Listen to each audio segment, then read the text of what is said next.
Well, here on Gateway 97.8 Basildon and East Thurrock's brightest town from the heart of East Gates, Aston Avery here.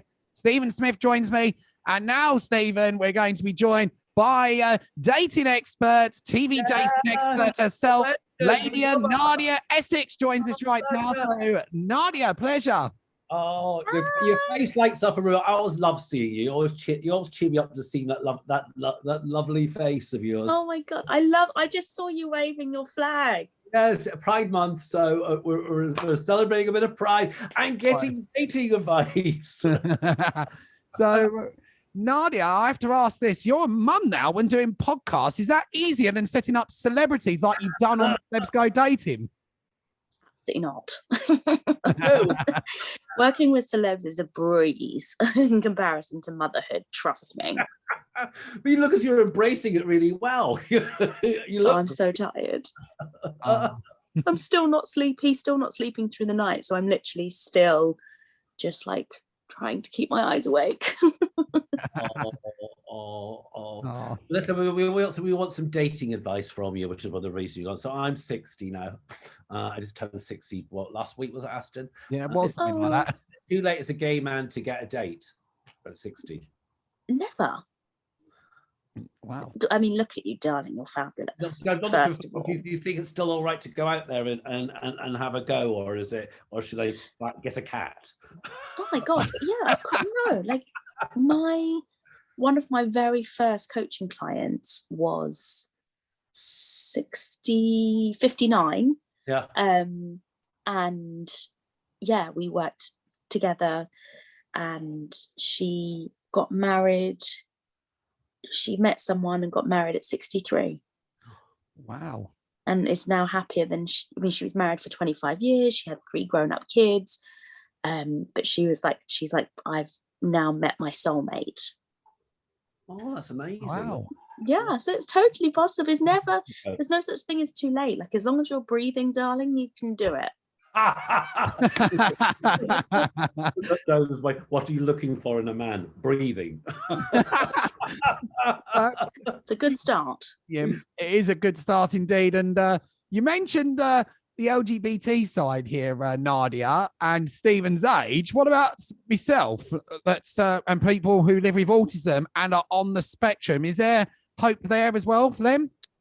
Oh, of course. If you think about it, there is nearly 8 billion people on this planet. There is someone out there for everyone, fact. Because out of 8 billion people, not 2 people are exactly the same. Yeah. Like, that is so wonderful. As a human being, if you ever feel inadequate, just know that you are 1 in 8 billion. Yeah. And nobody on this planet's like you. No one has ever been you, and no one will ever be you. That's how special and amazing you are.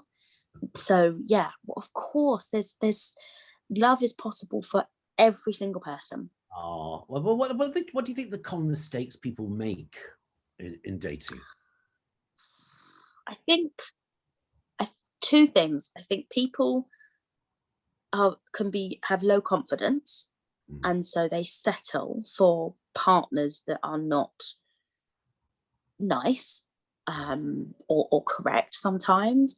Yeah. And then the relationship can be toxic, and people then sort of almost fall in love with the toxicity, and what they know is drama and arguments and aggression and that type of, and the ups and downs.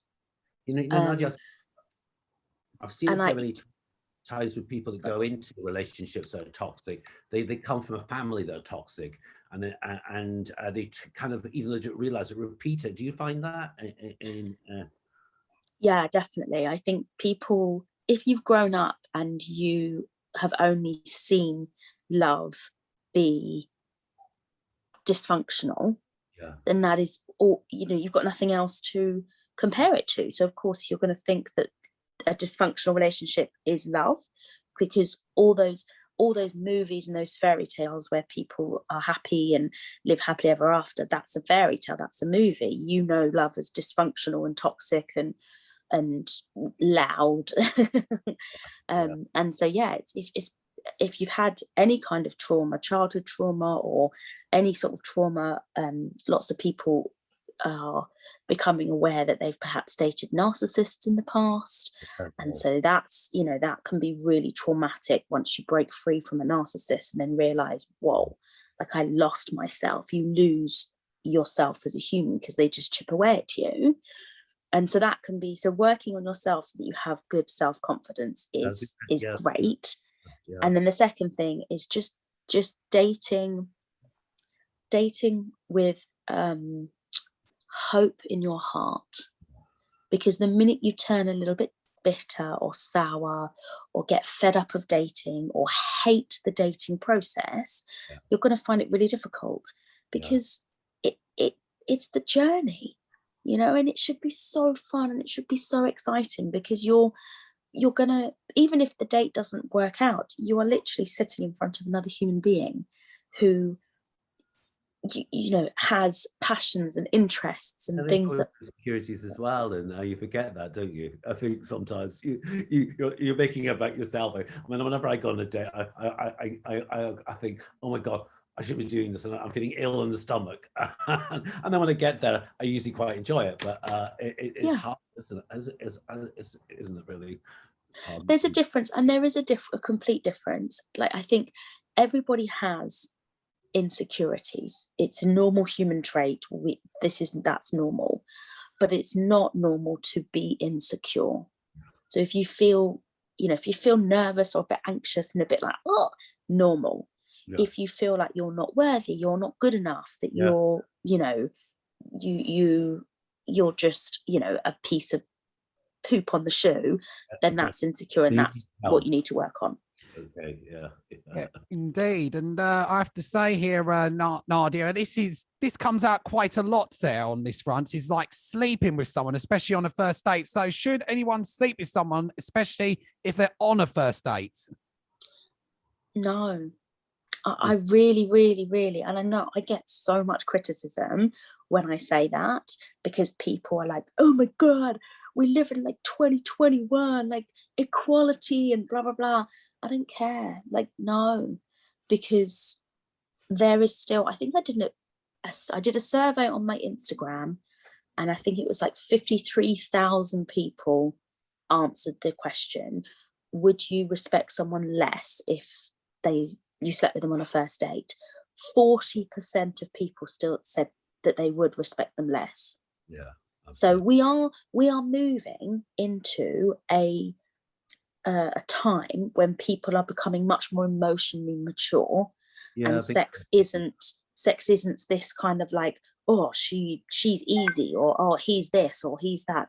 We're becoming more sensible about sex, but there's still a lot of like internalized almost misogyny, really, when it comes to sex, because people still think that sex equates to respect, and therefore it can make it like that. So I'm just like, don't risk it. Make them work for it. Other women are just as bad. They judge other women that you know, it's still, you know, down to that. But it's interesting. Dr. Pam said it was okay earlier to sleep on the first date, but Patty Singer from Matchmaking Millionaire says the same as you. No, it's a bad idea. Wait till you get to know the person. Is much better. I think as a woman, you know, I think I don't know any other women who haven't had an experience where we have been on a date, slept with a person, then got ghosted or dumped, and really felt like that was just felt like, you know, stupid, because we should have known better, because everyone tells us don't sleep together on the first day, and then we get sucked in, and then we sleep with them, and then we never hear from them again, and that does not make you feel very good, even though it's not you, it's them. They're the bad person, not you. It just doesn't make you feel great. And so I just think, why put yourself in a situation? Like, if you want to have, if there's two consenting adults and they want to have sex, that's no issue. Yeah. But if you think that there is a potential for long-term romance here, why rush it?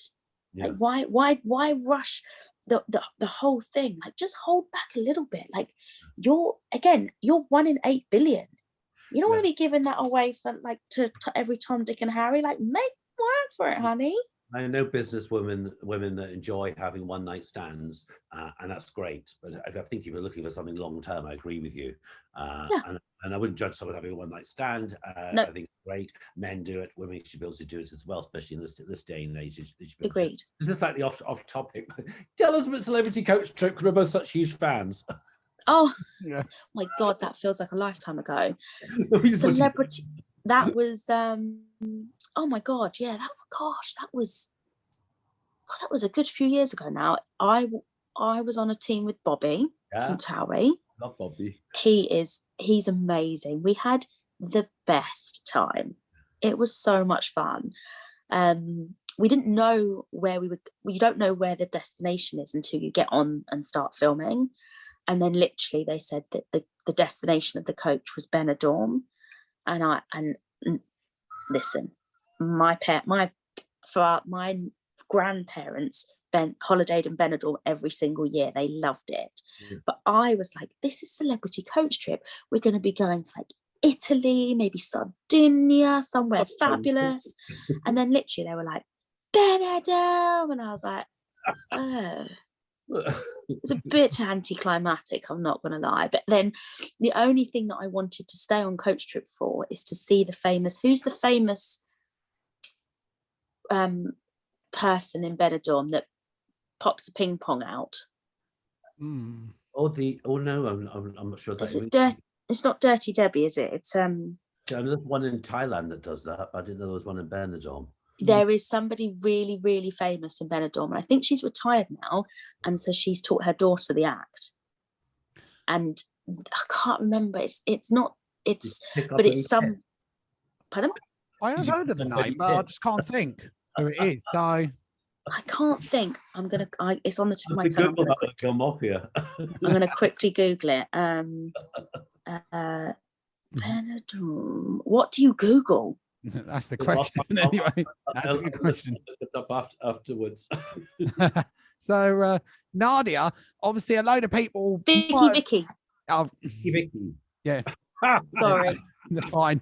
That's fine, Nadia. But load of people were saying about you doing Celebs Go Dating when it first came on the air on Channel 4, which was like a few years ago. It'd been on there when it first came on air. So.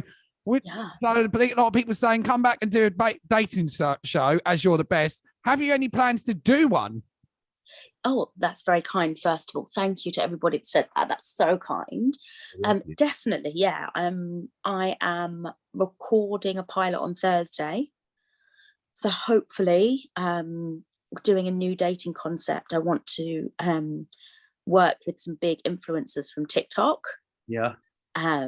Who seem to think that they have what it takes to help people find love. And so I'm a bit like, okay, you give it all the mouth, let's put it to the test. So so good to have you back on, because we miss you, and your dating advice was also practical. Thank you. We always what's your idea of a dream date yourself? I mean, me personally, I'm old school. Feed me, water me, I'm a happy gal, literally. And then I know people like activity dates and things like that, but I think, second, third date, I love a good activity. But the first day, I just want good food, good wine, good company, and I want to get to know you, and I want you to get to know me in a really relaxed setting, but in a nice romantic setting. So I like, a real... Like if somebody took me to like a really nice locally run family restaurant, those type of restaurants, where it's like literally a little bit of carnage is going on in the kitchen, because it's like Giuseppe and all the uncles just making a mess, and then the whole family's just trying to like work the whole room, and then there's just like, I don't know, limoncello going everywhere, and it's all a little bit crazy.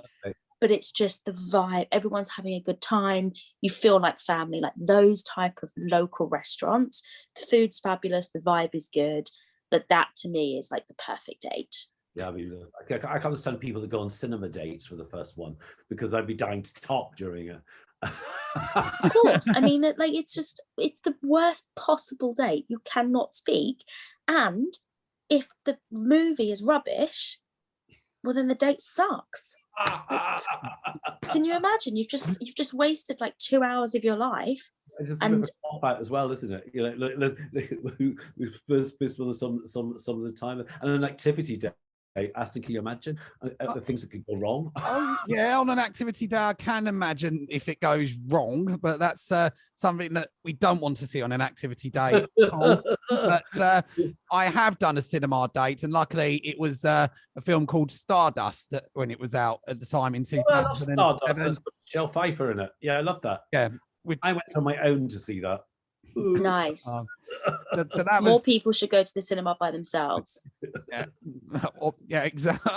Fair play. But Nadia, if our listeners can find out more about yourself and also want to get some advice off you, where can our listeners find out all the information and get advice off you? Oh, well, I just happened to be that I've just written a book. So that's available now on Amazon, called 101 Tips for Dating After a Pandemic. Oh, so if you're single and you're worried about getting back out there, especially now, because obviously, like, do you wear a mask? Do you not wear a mask? Do you socially distance? Like, the rules are very, it's a lot to take in for people. So I've just put all of the dating tips in one place in a book, and it's available on Amazon. And then all my social media is just at Lady Nadia Essex. Oh, do you know what? It's been so nice having you on the show. Oh, I've loved it. It's a treat, really. I'd love you to come back on again another time. 100%. We'll put the book up. We'll list the book onto the YouTube page as well. Thank you so much, Nadia. Thank you. Lots of love, guys. Have a wonderful day. Thank you, Thank you for Lady having Nadia me. Essex. Bye.